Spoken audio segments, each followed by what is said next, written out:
Assalamualaikum warahmatullahi wabarakatuh. Waalaikumsalam warahmatullahi wabarakatuh. Alhamdulillah, nahmaduhu wa nasta'inuhu wa nastaghfiruh. Wa na'udzu billahi min shururi anfusina wa min sayyiati a'malina. May yahdihillahu fala mudilla lahu wa may yudlilhu fala hadiya lahu. Asyhadu an la ilaha illallah wa asyhadu anna sayyidina Muhammadan 'abduhu wa rasuluh. La nabiyya ba'dah. Allahumma salli wa sallim wa barik wa karim ala sayyidina wa nabiyyina wa habibina Muhammad sallallahu alaihi wasallam. Amma ba'd. Hadratul muhtaramin yang saya muliakan, segenap para hadirin, para jamaah kajian kitab Safinatun Najah yang insyaallah sama-sama dimuliakan Allah Subhanahu wa taala. Alhamdulillah, pada malam hari ini kita masih diberi kesempatan oleh Allah Subhanahu wa taala dapat berkumpul bermuajahah di tempat yang mulia ini dalam rangka thalabul ilmi. Mudah-mudahan kita semua, keluarga kita diberikan kesehatan, diberikan panjang umur, istiqomah dalam ibadah, keluarga kita dijadikan oleh Allah keluarga yang sakinah, mawaddah, warahmah, keturunan yang saleh-salihah, serta ilmu yang kita kaji pada malam hari ini dijadikan oleh Allah ilmu yang manfaat, barokah fid dunya wal akhirah. Dan dengan barokah suratul Fatihah, mudah-mudahan segala urusan kita, hajat-hajat kita di dunia maupun di akhirat, segalanya dimudahkan dan dikabul oleh Allah Subhanahu wa taala. Bitilkan niyah wa ala kulli niyyatin salihah. Thumma ila hadratin Nabi Mustafa Muhammadin sallallahu alaihi wasallam wa ala alihi wa ashabihi wa azwajihi wa dhurriyyatihi wa ahli baitihi. Wa khususan ila musannifi hadzal kitab li Syekh al-Imam Syekh Salim bin Syekh al-Hadrami. ثم إلى حضرة إلى شارحي هذا الكتاب للشيخ الإمام الشيخ محمد نوابي بن الجامع البنتني. ثم إلى حضرة المساند في هذا الكتاب إلى المنتهى. ثم إلى حضرة إلى جميع مؤلف كتب المصنف شارح محاشية ولجميع مساند إليهم. ثم إلى حضرة إلى جميع مشايخ خصوصا شيخنا عبد الله حكي لاهدنا وشيخنا ميمون سدر سعد وشيخنا أحمد اسماعيل الزبير وزاجي وذلات وصدقنا المشركين. وثم إلى حضرة جميع مجيزك عبد الحليم وعبد الرحمن في اسمه في أحد المرشد إلى المنتهى. ثم إلى حضرة جميع إخوانه من الأنبياء والمرسلين والأولياء والشهداء الصالحين والعلماء العاملين الفقهاء والمحدثين والقراء والمفسرين والصوفية المحققين خصوصا إلى سلطان الأولياء سيدنا الشيخ عبد القادر الجيلاني رضي الله عنه والشيخ حسين الشاذلي الشيخ داود النقشبندي والشيخ القاسم الجنيدي والشيخ أحمد الرفاعي الشيخ البدوي وسلطان بن حسين البصري وسيدنا الشيخ سيد محمد بن علي المالكي السني الساقطي إبراهيم الدسوقي. وثم إلى حضرة إله يا الله جميع أوليه تعالى جميع أولاد السابع الجاوة جميع أولاد كيف المكان بشار الله لا بقول بين بركة نارها وصل جميع أولاد في جاكرتا خصوصا الحمد وسلم بين أبو بكر علي فربات مثل الحسن على الحداد. ثم إلى حضرة مجد شيئا له وشيء من مسلم الأسد. ثم إلى حضرة إله يا الله كي يوم طيب المجرم الخازن المسلم المغزل. ثم إلى حضرة المشادي. ثم إلى حضرة إله يا الله إلى جميع آبائنا وأمهاتنا وأجدادنا وجداتنا وشيخنا وشيخ مشايخنا ولمن أحبنا ولمن أحسن إلينا ولذوي الحقوق الواجبة علينا شيء لله لنا ولهم الفاتحة. أعوذ بالله من الشيطان الرجيم. بسم الله الرحمن الرحيم. الحمد لله رب العالمين الرحمن الرحيم مالك يوم الدين. إياك نعبد وإياك نستعين اهدنا الصراط المستقيم صراط الذين أنعمت عليهم غير المغضوب عليهم ولا الضالين. Sampai mana nih kemarin? Jamaah takdim. Sekarang jamaah akhir ya? Iya. Bismillahirrahmanirrahim. Qala al-musannifu rahimahullahu ta'ala wa nafa'ana bihi wa bi 'ulumihi fid dharain. Amin. Bismillahirrahmanirrahim. Syurutu jam'i ta'khiri ithnani. Syarat melaksanakan jamak takhir. Syarat melaksanakan jamak takhir. Jadi ketika kita melakukan perjalanan itu Allah memberikan kemudahan. Karena yang namanya perjalanan adalah as-safaru qit'atun minal adzab. Perjalanan itu bagian dari siksa, bagian dari azab. Sehingga ketika kita perjalanan pasti yang kita rasakan ya capek, letih, lemas, lapar, keringat, panas dan sebagainya. Itu pasti kita rasakan. Kecuali yang mobilnya AC gitu. Tapi capeknya tetap, kan begitu. Capeknya tetap, apalagi yang nyopir. Nah, maka karena ini qit'atun minal azab, Allah memberikan rukhsah, memberikan keringanan-keringanan. Allah memberikan keringanan bagi hamba-hambanya yang sedang melakukan perjalanan. Keringanannya apa? Yaitu seseorang itu boleh melaksanakan jamak takdim. Kemarin ya kita sudah jelaskan itu. Kemudian termasuk keringanan lagi adalah jamak takhir. Nah ini yang akan kita bahas. Syurutu jam'i ta'khiri itsnan. Syarat-syarat jamak takhir itu ada 2. Jamak takhir berarti sholat zuhur dilakukan di waktu asar, sholat maghrib dilakukan di waktu isya. Hanya itu namanya jamak takhir. Kalau isya dilakukan di waktu subuh bukan jamak takhir tapi jamak tarki namanya. Mengumpulkan plus meninggalkan isya di dalam waktunya, kan begitu. Subuh digabung dengan zuhur, ini juga salah, nggak bisa. Jamak takhir ya hanya zuhur ke asar atau maghrib ke isya. Jamak takdim juga sama, asar ke zuhur atau isya ke maghrib, hanya itu. Paham? Nah, dalam pelaksanaan jamak takdim sudah kemarin syarat-syaratnya sudah disampaikan semua. Yang kedua adalah jamak takhir. Dalam pelaksanaan jamak takhir ini ada 2 syarat yang harus dilakukan. Yang pertama, jadi syurutu jam'i takhiri, syarat-syarat jamak takhir itu ada 2. Yang pertama adalah niyatut takhiri. Niat mengakhirkan sholat. Niat mengakhirkan sholat. Namanya jamak takhir berarti yang diniati sholatnya diakhirkan sholat apa itu? Sholat sebelumnya berarti sholat maghrib atau zuhur, kan begitu. Namanya jamak kan cuma 2 itu. Jadi niyatut takhir, niat mengakhirkan sholat. Sholat ini dalam kurung maghrib atau zuhur. Niat mengakhirkan sholat maghrib atau sholat zuhur.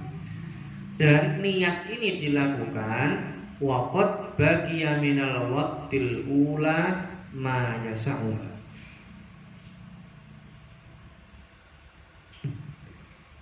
Niat mengakhirkan, niatnya ini niat mengakhirkan sholat maghrib di waktu isya, niat mengakhirkan sholat zuhur untuk dilakukan di waktu asar.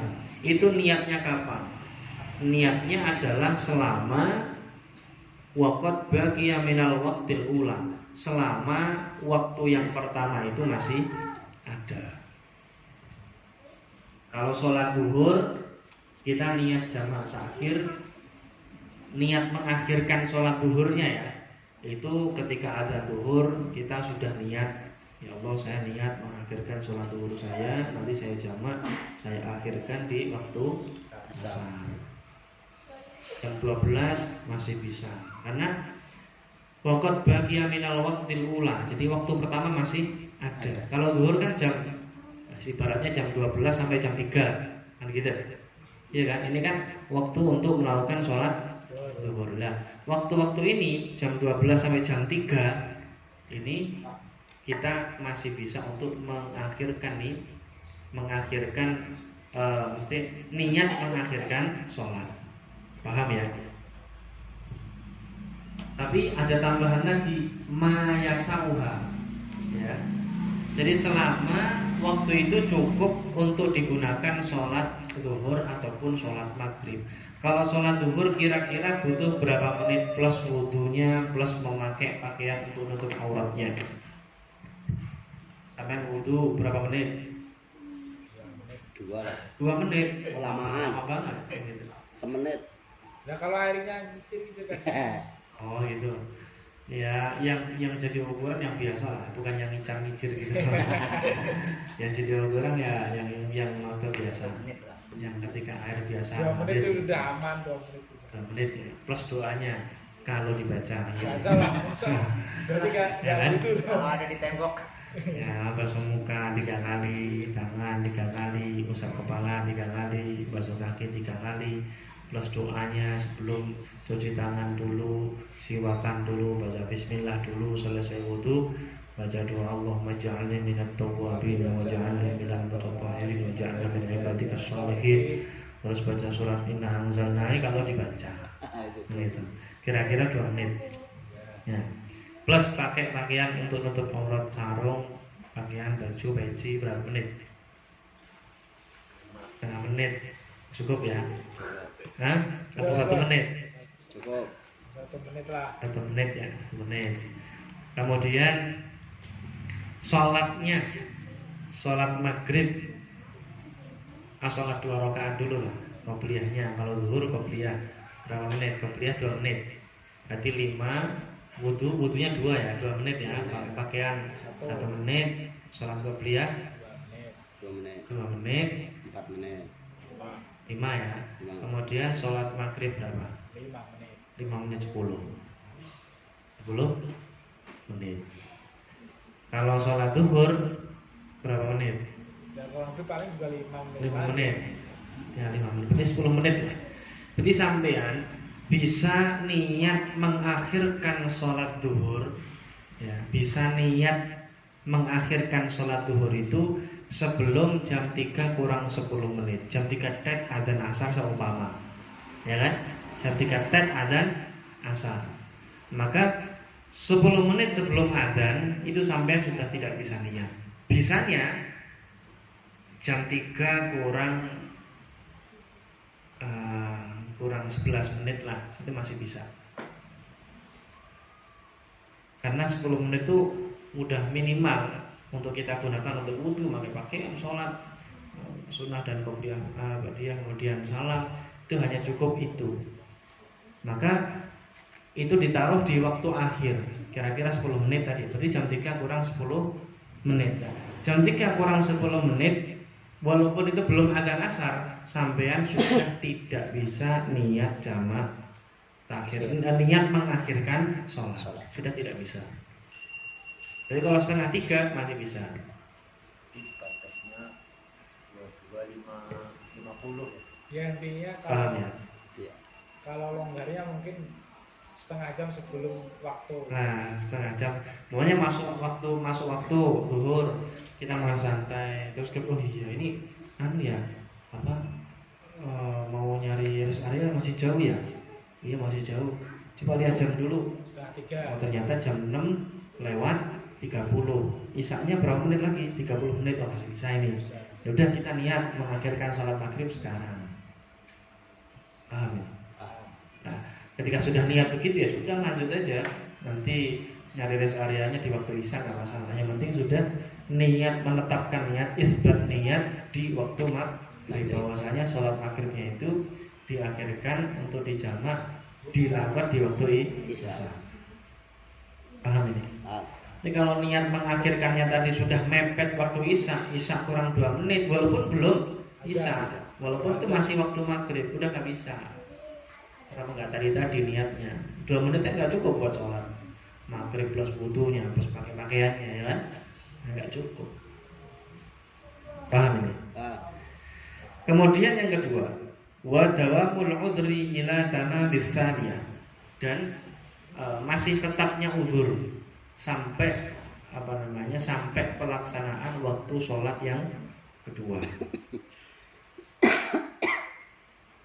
Ila tamamiha wa falau aqama qabla tamamiha waqa'atil ula qada'an sawa'un qaddamaha ala tsaniyah aw akharaha anha li'annaha tabi'atun bis-tsaniyah fil ada'i lil 'udhri wa qad zala qabla tamamiha.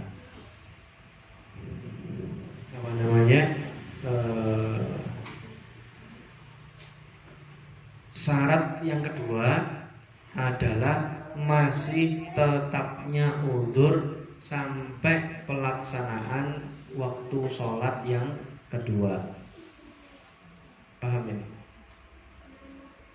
Tetapnya uzur maksudnya gini, perjalanan ini kan uzur.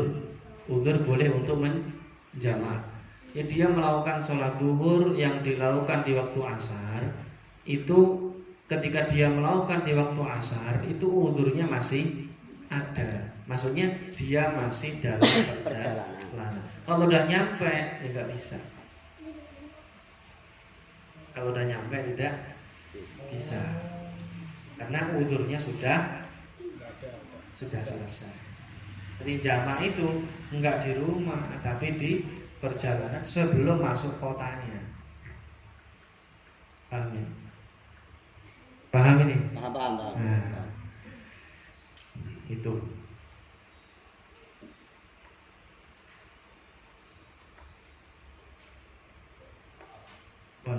Tambih, peringatan. I'lam anna tarkal jami afdalu lil khuruji min khilafi Abi Hanifah. Jamak itu lebih baik ditinggalkan. Meninggalkan jamak itu lebih baik, utama. Lebih baik sholatnya tidak usah jamak. Kan begitu? Tapi sekali-kali diperhatikan jamaknya tidak masalah. Karena kita madzhab Syafi'i memang melegalkan jamak, itu dilegalkan dalam madzhab Syafi'i. Kenapa lebih utama ditinggalkan? Karena madzhab Hanafi, Imam Abu Hanifah, Nu'man, sahabat Imam Nu'man atau disebut dengan Imam Abu Hanifah, beliau melarang jamak. Kenapa melarang jamak? Karena li'anna fihi ahadil waqtaini an wazifatihi. Karena dalam jamak itu sama saja dia mengkosongkan satu waktu, mengkosongkan salah satu waktu. Ketika kita menjamak kan pasti di waktu zuhurnya kita kosong, nggak ada ibadah di sana, ya kan? Nah itu nggak boleh menurut Imam Abu Hanifah. Tapi walaupun Imam Abu Hanifah melarang menjamak, ya kan? Beliau tidak membolehkan menjamak, tapi dalam madzhab beliau juga mungkin dalam masalah haji beliau perbolehkan menjamak itu. Kenapa? Karena di sini ada pengecualian. Wa yustasna minhu al-hajj bi Arafah wa Muzdalifah. Dan dikecualikan dari pelarangan ini yaitu orang-orang yang haji di Arafah dan di Muzdalifah. Wa man idza jama'a shalla jama'atan aw khala'an hadathi daim aw kashafa uradihi fal jam'u afdal.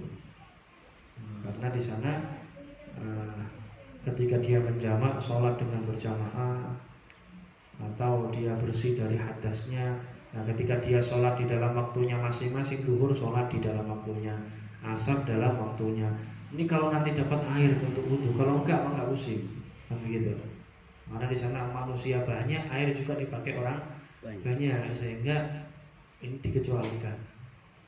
Paham ini? Paham ya? Lanjut.